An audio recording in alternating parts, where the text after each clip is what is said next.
The phone rang just as I was pouring my morning coffee. I didn't recognize the number, but something about it made me answer anyway. Hazel, it's Martin, your mom's old realtor. Are you coming to the auction tomorrow? For a second I thought I'd misheard him. Auction? I repeated, setting the mug down a little too hard. Coffee sloshed over the rim. Yes, he said in that slow, careful way people speak when they realize you're not in on the joke. The Harrington Street property. Your mother's place. My breath caught. What about it? Well, he hesitated, your sister listed it last month. It sold faster than expected, and tomorrow's just the formal auction to close it out. I assumed you already knew. I didn't. When the call ended, I stood frozen in the middle of my kitchen. That house wasn't just wood and shingles. It was Sunday breakfasts in the sunny kitchen, the scent of Mom's lavender hand cream in every hallway, the sound of rain on the roof while she read aloud by the fire. Celeste knew what it meant to me. We had agreed, no sale, not yet.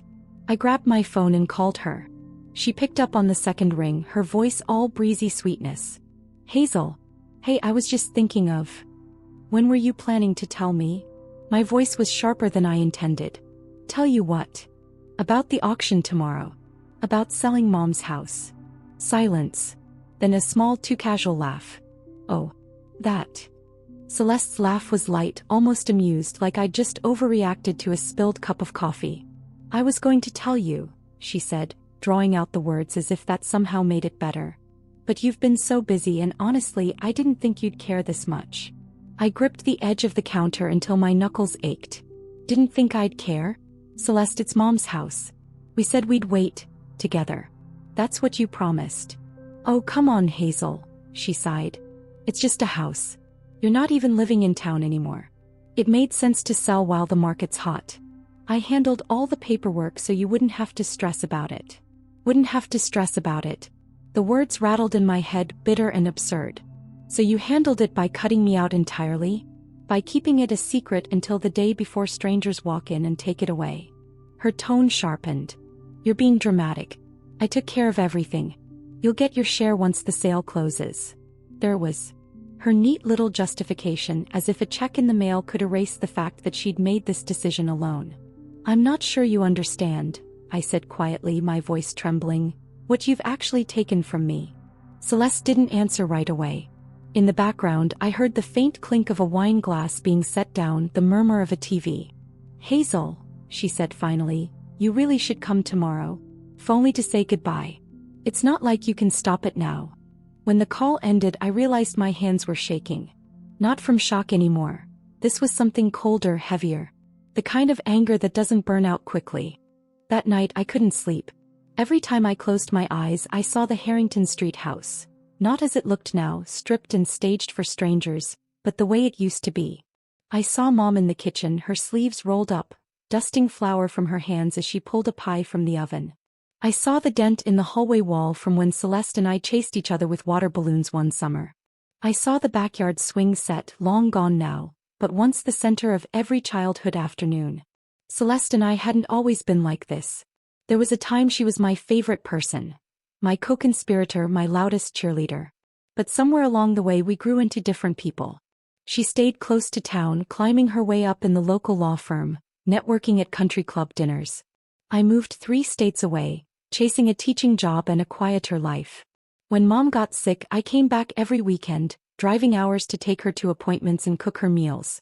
Celeste was there too, but not in the same way. Her visits were shorter, her help more selective. Still, when Mom passed, I thought we'd handle things together. We sat in the living room that night, holding mugs of tea neither of us drank, promising not to rush any decisions. Apparently, promises didn't mean much to her now. Somewhere deep down, I wondered if she'd been planning this all along. If those polite nods when I said, we should wait, were just her way of keeping me out of the way until she could do what she wanted. And maybe the worst part wasn't losing the house.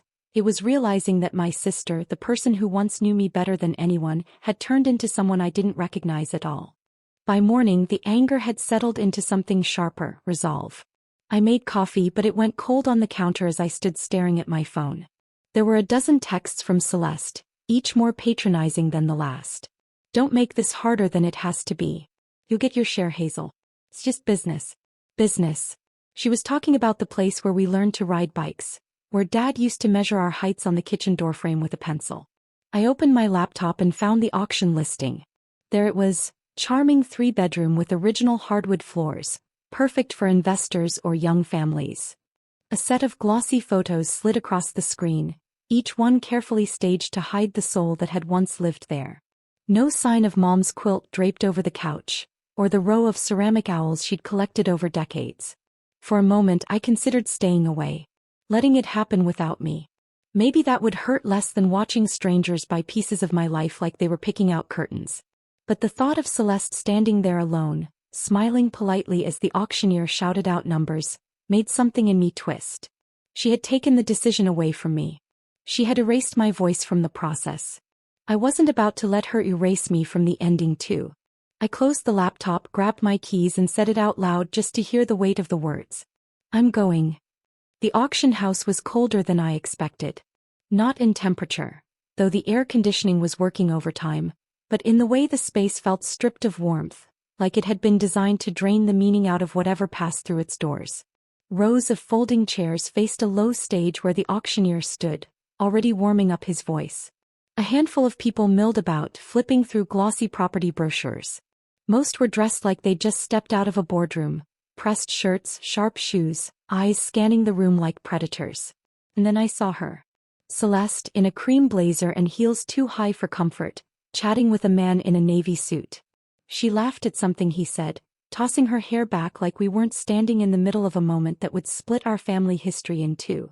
She spotted me and froze for half a second before her smile snapped back into place. She didn't walk over. I took a seat in the back row out of her line of sight. From here I could see the photo of the Harrington Street house projected onto the wall. Its front porch lit just so, the hedges trimmed to perfection. It looked like a model home in a catalog, not the place where we'd buried a time capsule under the big oak tree in the yard. The auctioneer cleared his throat and began his pitch. His voice was fast, rehearsed, full of that artificial urgency meant to get people's pulses racing. The first bid came in quickly, then another and another. Each number felt like a blow. Not because of the money, it wasn't about that. It was the finality of it. With every bid, the house was slipping further out of reach, being reduced to a transaction that didn't care about birthdays in the dining room or rainy afternoons in the attic. I kept my eyes fixed on Celeste. She didn't look back. The final gavel hit the podium with a sharp crack, and just like that it was over. The winning bidder, a man in his 40s with an expensive watch and no expression, shook hands with the auctioneer. Papers exchanged hands. People stood, stretching, murmuring polite congratulations. I didn't move.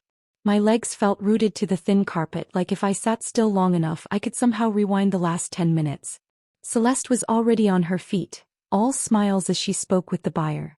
I could see the faint curve of satisfaction in her posture, the way she tucked a strand of hair behind her ear like she'd just closed a big deal at work. When she finally turned toward me, the smile slipped. "You came," she said, her tone unreadable. "I wasn't invited," I replied. She sighed as if I'd just confirmed her worst suspicion, that I was going to make this difficult. "Hazel, we needed to move on. Holding on to that house wasn't going to bring Mom back. This is better." "Better for who?" I asked, stepping closer. "For you. So you can pocket the money and pretend this was some selfless decision." Her jaw tightened. "You're twisting this. You'll get your share. Stop acting like I stole something from you." "You didn't just steal the house, Celeste," I said, my voice low. "You stole the choice. You stole the chance for us to do this together the way Mom would have wanted." For a moment I thought I saw something flicker in her eyes. Guilt, maybe, but it was gone as quickly as it came. "Hazel," she said, each word clipped, "this is done. You can either accept it or keep making yourself miserable." I let out a breath that felt heavier than it should have. "You made that choice for both of us. Don't ask me to thank you for it." I drove straight past my apartment. I didn't want to be inside four walls, not yet. The sky was just starting to turn gold at the edges, and I ended up at the park Mom used to take us to when we were kids. I sat on a bench near the pond watching a pair of ducks skim the surface. The air smelled faintly of cut grass, and for the first time all day my breathing slowed. Losing the house hurt. That was undeniable. But sitting there I realized it wasn't just about losing the building. It was about losing the idea that Celeste and I were still on the same side. That some part of our childhood bond was still intact. Maybe that was gone for good. And maybe that was okay.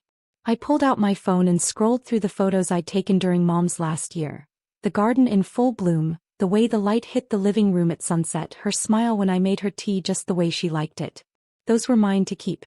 Celeste couldn't sell them. No one could bid them away. Somewhere in that quiet, a thought took root. I didn't have to keep orbiting my sister's choices. I didn't have to measure my own life by how much she took from me. I could decide starting now what stayed and what I was ready to let go. A week passed before I heard from Celeste again. A short, impersonal text. Funds from the sale have cleared. I'll send your portion this week. No apology. No acknowledgement of what she'd done. Just numbers and business. I stared at the message for a long moment, then deleted it without replying. There was nothing left to say. Instead, I opened my laptop and started searching for flights, places I'd only talked about visiting but never had the nerve to plan for. Maybe Portland in the spring. Maybe New Orleans during jazz season. Somewhere that wasn't tied to memories someone else could take from me. For the first time in years, my plans didn't orbit around family obligations or someone else's agenda. The space that losing the house had carved out in me didn't feel empty anymore. It felt open. That night, I lit a candle in my kitchen, the same scent Mom used to burn on rainy days, and made a cup of tea. I sat at the table, steam curling toward the ceiling, and let the quiet settle. The Harrington Street house was gone. So was the version of me who stayed silent while decisions were made over my head. What remained was mine. And I intended to keep it,